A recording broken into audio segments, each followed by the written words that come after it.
itu jadi yang marah adalah yang minta gitu ya. Wah subhanallah aku nggak mau komen terlalu panjang lah Habib, aku mau nanya sama Habib aja lah mendingan Bib.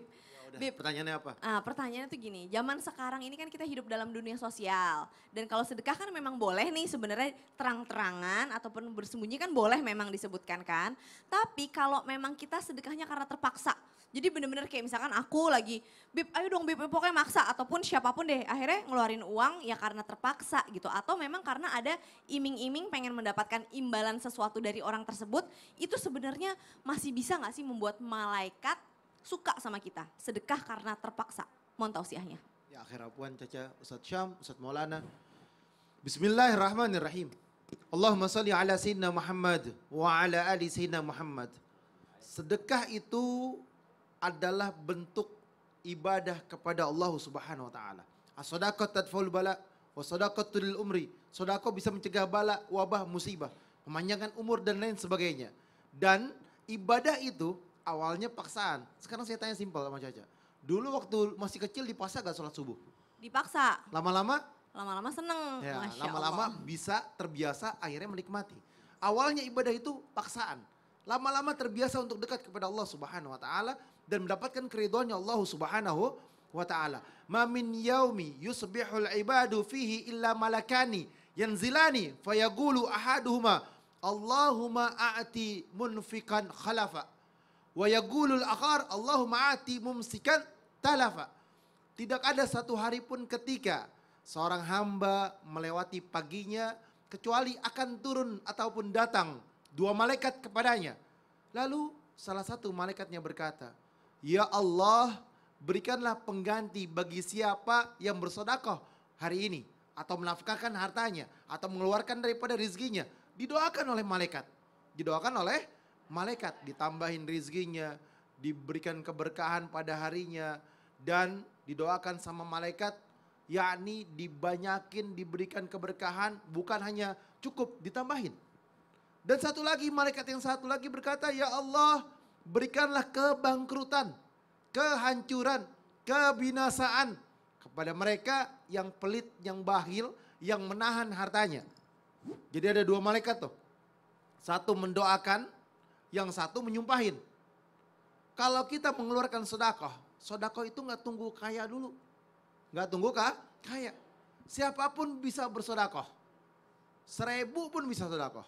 2.000 pun bisa sedekah. Ada duit 2.000, 5.000, 10.000, 50.000, 100.000. 2.000 lagi yang keluar.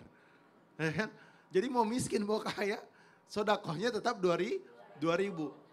Itu betul gak? Enggak betul. Caca sedekahnya banyak deh Masya Allah.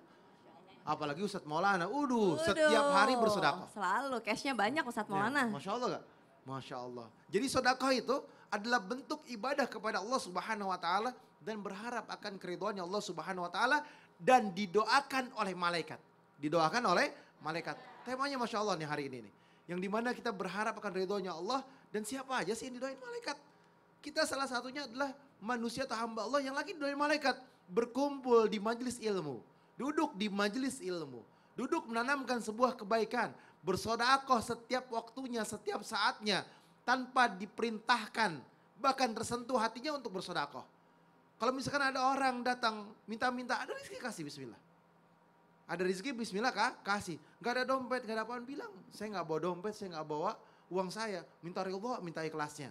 Tapi kalau misalkan kita punya teman pinjam dulu deh sekian kasih. Itu lebih berkah lagi. Jadi gerakan hati kita untuk terbiasa bersedekah itu adalah bentuk hamba mengingat kepada Allah dan ditanamkan sebuah kebaikan.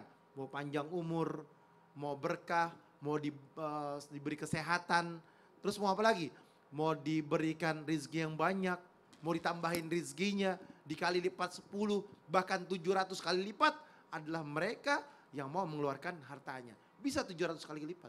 Jadi awalnya nggak apa-apa kalau terpaksa awalnya ya Bib. Awalnya Nggak paksaan apa-apa, dulu. biarin aja emang harus jadi paksa. masalah. Gitu ya, paksa Dipaksain dalam kebaikan. dirinya. Sholat subuh aja dipaksain. Oh, oke baik Bib, terima kasih banyak jazakallah khair. Kasih tepuk tangan dulu dong Bu, luar biasa nih. Jamaah Jamaah yang ada di rumah juga pasti penasaran pengen bertanya sama guru-guru kita. Sekarang saya kasih kesempatan dulu deh buat jamaah yang ada di studio untuk bertanya. Coba angkat tangannya Bu.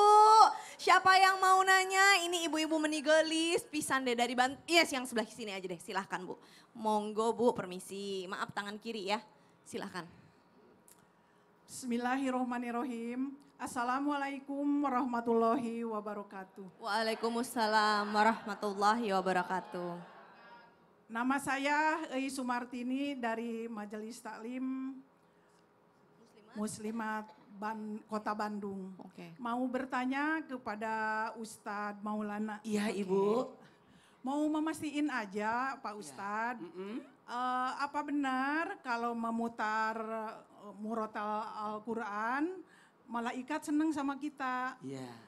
Dan bagaimana kalau nada murotalnya diganti dengan nada dangdutan? Apa masih senang juga malaikat sama kita? Oh gitu ya. Mohon jawabannya. Dengan Ibu Sekian, siapa? Ibu Ei Sumartini. Ibu Eis, aduh. Ada-ada Ibu aja Eis. pertanyaannya. Ada-ada aja. Oke, Iya. terima kasih Ibu Eis. Assalamualaikum warahmatullahi wabarakatuh. Waalaikumsalam warahmatullahi wabarakatuh. Meni pusing pisan ya. Baca Quran pakai lagunya dangdutan. Kumaha ya? Kita ajak yang di rumah yuk. Ah, gimana, kita gimana? masuk di segmen tanya dong. Oh iya, sekarang kita masuk ke segmen Tanya Dong Ustadz. Kami semua tanya dong Ustaz. Pertanyaannya udah ya tadi, langsung lanjut. Tolong dijawab Makasih Ustadz banyak Maulana. Ca. Luar biasa izin Habib dan Ustaz Sams. Buat semuanya. Hebatnya Al-Quran. Kemuliaannya Al-Quran. Melihatnya dapat pahala. Karena ada 5 yang dilihat dapat pahala. Melihat Quran, melihat Ka'bah, melihat air Zam-Zam, melihat wajah orang tua. Dan melihat wajah ulama. Melihatnya dapat pahala. Mendengarkannya pun dapat pahala. Makanya sering-sering mendengarkan. Gimana Ustadz? Kalau diperdengarkannya kayak bernuansa dangdutan. Nah, di sini kita harus lihat dulu. Mungkin, maaf ya, mungkin supaya penyemangat dimasukkan nada-nada itu. Tapi tetap kita berbaik sangka. Kembali lagi, innamal a'malu binniyat. Mudah-mudahan ini jadi syiar, amin. Bukan menghinakan Quran, amin. Anak-anak juga kalau diajarin ngaji kan nyanyi-nyanyi dulu kan. Alif batasa Jim ha ho dal zal ro zai sin shin sod hebat ya. go to go ain rin Ini jamaah hari ini fa, qaf. semangat banget.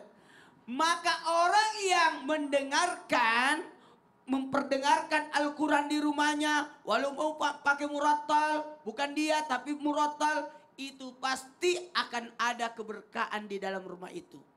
Apa keberkahannya? Semangat orang untuk ibadah. Semangat orang untuk ibadah. Apalagi ketika memperdengarkan bacaan Al-Quran lewat murattal, yakinlah rumah itu jadi adem. Jadi adem. Dan setan keburukan pun akan pergi jauh-jauh. Kebaikan yang datang. Maka tetap jangan berhenti untuk memperdengarkan Al-Quran. Karena Al-Quran bagian daripada keimanan. Tuh, dua, tiga, keimanan. Masya Iya, Allah. benar. Jadi Luar ya nggak biasa. apa-apa dengerin aja murotal ya. Apa-apa. Yang penting tetap niatnya memuliakan. Walaupun mungkin nada-nadanya ya gitulah. Ya, oke. Baiklah, daripada Ya. nggak ngedengerin Al-Quran ya. Iya, betul. Jazakallah khair, Ustadz Maulana luar biasa. Kasih tepuk tangan dulu dong, Bu. Maafin saya ya, saya tadi lupa lagi kasih tahu kalau ini segmen Tanya Dong Ustadz ya. Maaf udah 2 bulan soalnya nggak syuting. Oh Sekarang saya baiklah. kasih kesempatan lagi deh buat penanya yang kedua nih. Siapa yang mau coba angkat tangan? Sebelah sini dulu deh Bu, silakan. Oh ininya ketinggalan lagi kan. Oke Bu, yang di depan silakan. Bismillahirrahmanirrahim. Assalamualaikum warahmatullahi wabarakatuh. Waalaikumsalam warahmatullahi wabarakatuh. Nama saya Cucu Sofiana dari Majelis Taklim Muslimat NU Kota Bandung. Masya Allah. Tanya dong Ustadz, Sama siapa mau nanyanya? mau tanya kepada Ustadz Sam. Ustadz Syam. Siap, Bu. Kadia di dia. Iya. Ya. Sok, Ibu. Emang saya suka bersih-bersih di rumah. Oh, Masya Allah. Tapi ada satu ruangan yang kotor. Saya tidak berani masuk ke ruangan itu. Kenapa nggak berani? Ya karena kotornya. Oh gitu. Karena kotornya. Hmm. Tapi yang lain semuanya bersih. Alhamdulillah. Apakah malaikat itu masih senang sama kita? Kalau di rumah tuh masih ada satu ruangan yang kotor gitu ya. Iya. Meni bau gitulah ya. Baik, terima kasih pertanyaannya Ibu. Wassalamualaikum warahmatullahi wabarakatuh. Waalaikumsalam warahmatullahi wabarakatuh. Langsung lanjut. Ustaz Baik. Syam silakan. Kak Caca, Ustadz Maulana, Habib Utsman, jamaah di studio dan jamaah di rumah. Al-Quran surah Asy-Syu'ara ayat 88-89. A'udzu billahi minasy syaithanir rajim.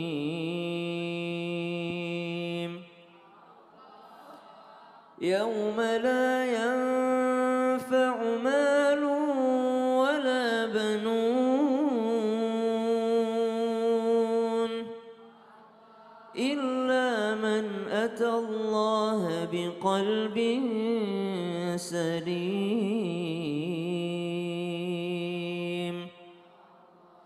Berbicara tentang kebersihan, maka para malaikatnya Allah Subhanahu wa taala sudah jelas. Nabi SAW menggambarkan tentang bagaimana yang disenangi oleh para malaikat. Salah satunya adalah sesuatu yang bersih. Makanya Nabi SAW pernah berpesan, seandainya tidak memberatkan bagi umatku untuk senantiasa bersiwak, maka akan kuwajibkan bagi mereka setiap mau sholat 5 waktu itu bukan hanya berwudu, tapi sikat gigi atau bersiwak. Kenapa? Karena malaikat senang dengan wangi-wangian, malaikat senang dengan kebersihan. Itu yang pertama. Yang kedua ada hadis Nabi SAW, la tadkhulul baita, la tadkhulul malaikata, malaikat tidak akan pernah masuk ke dalam rumah, mohon maaf, yang ada anjingnya. Kenapa? Karena simbol kebersihan juga. Kalau ada najis di dalam rumah tersebut, maka malaikat tidak mau masuk. Orang-orang mungkin sudah pintar ataupun sudah cerdas, sudah pandai dalam hal membersihkan najis. Namun tidak serta-merta senantiasa bersih najis tersebut. Mungkin ada yang terlewatkan atau mungkin ada keteledoran daripada pemiliknya.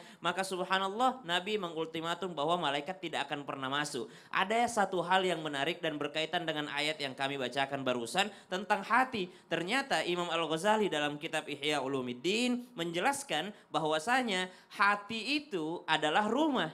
Hati itu adalah rumah. Jadi yang Nabi SAW jelaskan tentang rumah yang ada anjing di dalamnya, malaikat tidak mau masuk. Maka Imam Al-Ghazali juga menjelaskan bahwa hati itu adalah rumah. Dan mohon maaf, anjingnya adalah sifat iri, sifat dendam, sifat sombong, sifat riya. Kalau ada itu di dalam ruang hati yang disebut rumah oleh Imam Al-Ghazali, maka malaikat tidak mau masuk ke dalam hati. Baik hanya mampir ataupun menetap dalam hati. Maka selain rumah fisik yang perlu dibersihkan, ada rumah yang berada di dalam tubuh kita, yaitu adalah al-qalbu, adalah hati kita yang mesti kita bersihkan sehingga selaras dengan ayat yang kami barusan bacakan. Illa man atallaha biqalbin salim. Orang yang masuk ke dalam surganya Allah Subhanahu wa taala itu datangnya dengan hati yang bersih. Pertanyaan daripada Ibunda tadi, bagaimana kalau misalnya yang dimaksud adalah rumah fisik? Rumah tempat tinggal, semua ruangan sudah bersih kecuali ada satu, gudangnya. Kenapa gudangnya? Aduh Ustaz, udah bertahun-tahun tidak dimasuki gudang itu. Rasanya serem sekali kalau saya baru buka pintunya sudah takut saya. Lagian saya takut sekali masuk ke ruangan itu Ustaz. Bagaimana caranya supaya saya berani masuk membersihkannya? Maka ada salam khusus untuk ruangan kosong. Ada salam khusus untuk ruangan kosong. Kalau muslimat mah udah hafal semua. Kita sampaikan kepada seluruh jamaah yang ada di rumah. Kita kalau masuk ruangan kosong jangan tidak memberi salam. Tetap kita memberi salam terhadap ruangan kosong tersebut atau rumah kosong. Bagaimana beri salamnya? Bukan assalamualaikum. Kenapa? Kalau assalamualaikum ngeri ada yang balas. Waalaikumsalam. Itu takut pasti lari nanti. Maka bagaimana beri salamnya kepada ruangan yang kosong? Assalamu alaina wa ala ibadillahis sholihin. Salam yang kita bacakan waktu kita tahiyat itu, itulah yang kita baca ketika masuk rumah kosong. Mungkin ibu habis safar, habis perjalanan, mendadak orang di rumah, pas masuknya bacanya assalamu alaina wa ala ibadillahis sholihin. Keselamatan untuk kami dan semua hamba Allah yang soleh. Maksudnya apa? Ada hamba Allah di situ berupa kecoa, ada hamba Allah di situ berupa tikus mungkin, ada hamba Allah berupa cicak, ada laba-laba, ada juga jin. Ada juga jin, maka semuanya ketika mendengar salam ini, maka mereka akan memberikan keselamatan kepada orang yang masuk tadi. Masya Allah. Ustadz, tapi kalau misalkan ada yang bilang rumah kita kalau kebanyakan barang yang nggak kepake kan kadang-kadang suka ibu-ibu suka numpuk sayang-sayang. Oke. Tapi dipakai juga enggak tuh gitu. Siap. Itu bikin seret rezeki, bener nggak? Betul. Kenapa? Karena semua itu dimintai pertanggungjawaban oleh Allah Subhanahu wa taala. Akan tetapi kita tidak boleh menyalahkan juga, Cak. Kadangkala kita mau sedekahin tapi tidak layak. Jadi kita juga bingung mau dikasih orang tidak layak. Ya dibuang aja ke tukang loakan nanti bisa di-recycle. Kalau bisa dimanfaatkan di-recycle. itu jauh lebih baik. Oke, baiklah. Jazakallah Siap, khair, Ustadz sama-sama. Syam. Kasih tepuk tangan dulu dong, Bu. Nah, sekarang kayak saya kasih kesempatan yang ketiga nih. Siapa yang mau bertanya, Ibu? Coba angkat tangan. Angkat tangan, sebelah kiri, sebelah kanan dulu deh, Bu. Nanti yang sebelah kiri nanti ya. Silahkan, Ibu. Monggo, silahkan. Maaf, tangan kiri. Bismillahirrahmanirrahim. Assalamualaikum warahmatullahi wabarakatuh. Waalaikumsalam. Perkenalkan, warahmatullahi nama wabarakatuh. saya Ibu Tina dari Muslimat Kota Bandung. Tanya dong Ustadz Silakan, kepada Bu Tina. Habib Usman. Boleh, Habib. silakan. Memakai bukur di dalam rumah katanya bisa membuat malaikat senang kepada kita. Apakah benar bukur dilarang untuk dibakar? Terima kasih. Oke. Terima kasih Bu Tina. Saya pikir Ibu mau pantun tadi. Membakar buhur di dalam rumah. Cakep, saya udah mau gitu. Terus. Bu Tina meniramah, cakep gitu. Kasih tepuk tangan dong Bu. Saya baru mau ngomong cakep-cakep. Habib, kalau ke rumah Habib itu biasanya baunya harum, buhur. Tapi ada orang yang gak suka sama buhur, tadi kata Bu Tina itu gimana itu ya? Mohon tausiahnya. Ya akhir Caca, Ustadz Syam, Ustadz Maulana. Bismillahirrahmanirrahim. Allahumma salli ala Sayyidina Muhammad wa ala ali Sayyidina Muhammad. Ketika kita berangkat umroh, Ibu suka berangkat umroh gak? Mudah-mudahan Amin. Ibu bisa berangkat umroh dan penonton di rumah yang belum pernah berangkat umroh bisa berangkat umroh. Amin. Dan Allah kasih rezeki yang halal, yang berkah, amin ya Rabbal Amin, ya alamin. Allah. Kita kalau main ke sana atau kita kalau berada di dekat pertokoan dan lain sebagainya, itu banyak yang bakar buhur atau banyak bakar gahru, ya kan? Wanginya itu semerbak, senang gitu, nikmat dan bahkan nih ada orang yang bertanya, apa bedanya buhur, ya kan, dengan menyan, dengan bau menyan. Nah, di sini ada perbedaan. Kalau misalkan dia menyan buat ngasih makan jin, kasih makan setan, atau dia buat jampe-jampe, atau dia buat apa lagi Bu? Dia buat guna-guna, nah ini di luar daripada syariat. Kalau misalkan seandainya ada satu majelis, majelis, dia menggunakan wangian tersebut, dia bakar gahrunya, malaikat akan datang, ya kan? Malaikat akan datang atau malaikat akan turun dan senang dengan wangian tersebut karena apa? Di dalamnya baca zikir. Turunnya malaikat karena baca zikir. Karena wangi-wangian tersebut mendatangkan sebuah kebaikan dan keberkahan. Kita kalau lagi baca maulid, kalau kita lagi baca zikir-zikiran atau senang biasanya setiap ba'da asar itu suka masang gahru atau dia membakar gahru. Cari keberkahan di dalamnya. Malaikat senang dengan wangi-wangian. Orang yang alim, orang yang soleh senang juga dengan wangi-wangian. Ketika kita wangi senang gak Bu? Senang gak? Ibu Senang. di rumah wangi gak? Insya Allah. Kalau kondangan? Wangian kondangan atau wangian di rumah? Hah? Di rumah atau di luar? Kok di luar? Ayo penonton di rumah. Lebih senang wangi di rumah atau di luar? Kalau lagi pergi keluar, lagi kondangan, lagi ketemu orang, itu wangi minyak wanginya. Tapi giliran di rumah, ketemu suaminya, aduh subhanallah. Ini yang gak benar dalam syariat. Pakai minyak wangi itu untuk suaminya, bukan untuk orang luar. Bahkan dikatakan bahwasanya laki-laki perempuan yang pakai minyak wangi untuk orang lain, maka tidak dibenarkan dalam syariat, maka berdosa. Oleh karena itu gunakan minyak wangi tersebut untuk suamimu.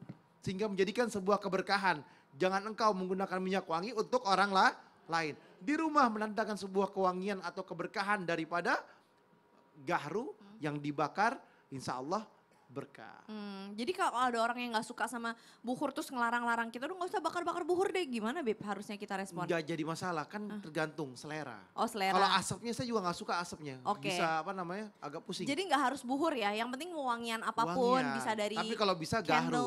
Kalau gahru tuh enak, yang semut aja yang lembut. Masya Kan gahru ada Allah. jenisnya. Baik, jazakallah khair Habib. Kasih tepuk tangan dulu dong Bu. Yuk abis ini kita bersih-bersih rumah ya, wangi-wangiin rumah. Ingat ya Bu, pakai parfum yang banyak itu dalam kamar sama suami ya, bukan keluar rumah. Masya Allah. Nah ini kok jamaah tapi kayak Ustadz Maulana sadar gak sih ada yang dari tadi tuh sibuk sendiri. Sibuk banget sadar gak sebelah kiri kita tuh. Itu dia. Ya kan? Dia lagi main handphone, Kenapa lagi ya? telepon-teleponan. Iya kan? Iya. Kenapa sih Ibu? Kita masih live. Jangan sambil teleponan. Kenapa sih Ibu Kenapa ngapain? sih Bu? Iya Mbak Caca, ini teman tadi saya telepon. Tiba-tiba teleponnya dimatikan karena dia mau minjem uang tapi nggak saya kasih. Tah gimana? Tah gimana? Gimana Tah? Tah abis ini Tah jangan kemana-mana, tetap di Islam itu indah. Jamaah, alhamdulillah. Tah meni pusing.